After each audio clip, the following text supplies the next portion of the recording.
Right now, in one specific pocket of Indonesia, there is this massive influx of over 40,000 remote workers and, a crazy 29% surge in Airbnb listings. Yeah, it is a huge explosion of capital. Exactly. And it's actively triggering what market reports are actually calling the Two Baileys crisis. So, welcome to today's deep dive. We are unpacking a stack of real estate data and market reports to answer one mission for you. Right, the big question. Yeah. How exactly did Bali mutate from like a classic tourism destination into this highly financialized global lifestyle residency market?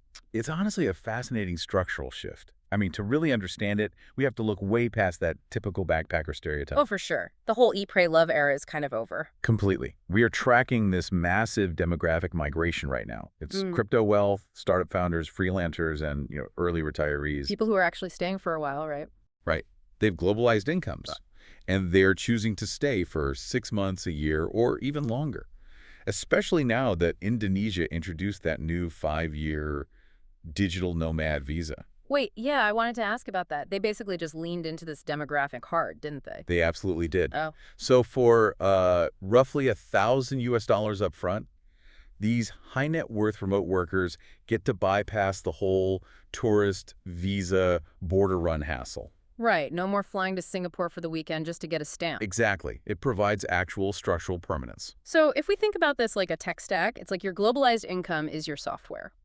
But historically, you were tied to your home country's hardware, like your physical office or your city. That is a really great way to put it. Yeah. And these visas let you just completely decouple the two. I mean, real estate isn't really about buying a place to live anymore. It's about what we could call lifestyle deployment. Lifestyle deployment. I like that. Right. You just take a New York salary and decentralize where you actually sit. But here's the thing. When you have tens of thousands of people doing exactly that, the physical infrastructure has to adapt.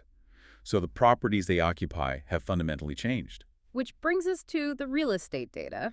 And those two Baileys you mentioned earlier. Yeah, the data here shows a really brutal divide right now. I mean, we're looking at nearly 38,000 Airbnb listings.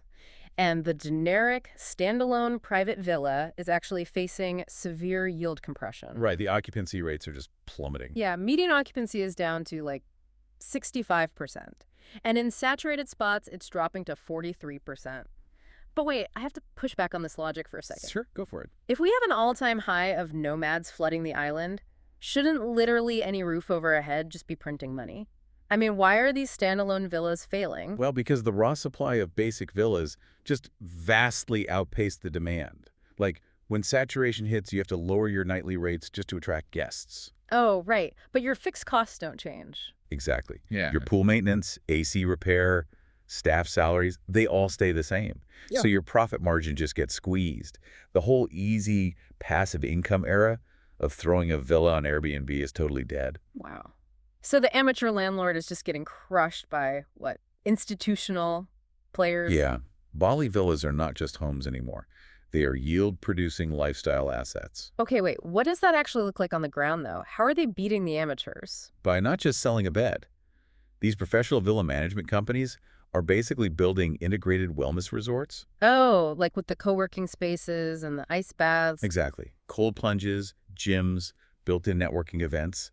They're financially capitalizing on the ultimate digital nomad problem, which is loneliness. Right. They provide instant community, and that's why they get, what, 80% plus occupancy? Exactly. But, it does raise a question of why Bali specifically. Yeah, because capital is really pragmatic, right? Yeah. Why not Chiang Mai in Thailand or Da Nang in Vietnam? I mean, they are way cheaper. Well, it comes down to a competitive moat that we can call lifestyle branding. Okay, break that down for me. So Chiang Mai has a brutal smoky season that drives people out for months.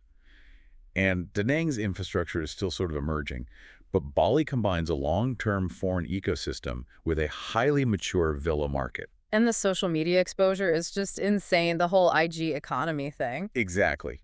Instagram is basically a perpetual free marketing engine for the island. Right, so it's less of a physical location now and more of a branded geography. It's selling an identity. It really is. It sells a highly curated aesthetic to a global market. So zooming out, Bali is essentially proving that the global wealthy are no longer tethered to traditional financial capitals. Yes, I mean, we are entering an era of distributed luxury living cities. Distributed luxury living cities, that is wild to think about. Yeah, they are just yield-generating hubs scattered globally, built specifically to catch this transient wealth. It fundamentally rewrites how we think about geography. You just decouple your income and plug into a professionally managed lifestyle asset on a tropical island. It really does change everything. It leaves you with something huge to ponder, honestly. If wealth and luxury are becoming completely decentralized, what happens to the traditional concept of citizenship? That is the big question. Right, like when your home is just a yield-generating node in a global network, what does it actually mean to belong to a country? Something for you to mull over. Thanks for joining us on this deep dive. We'll catch you on the next one.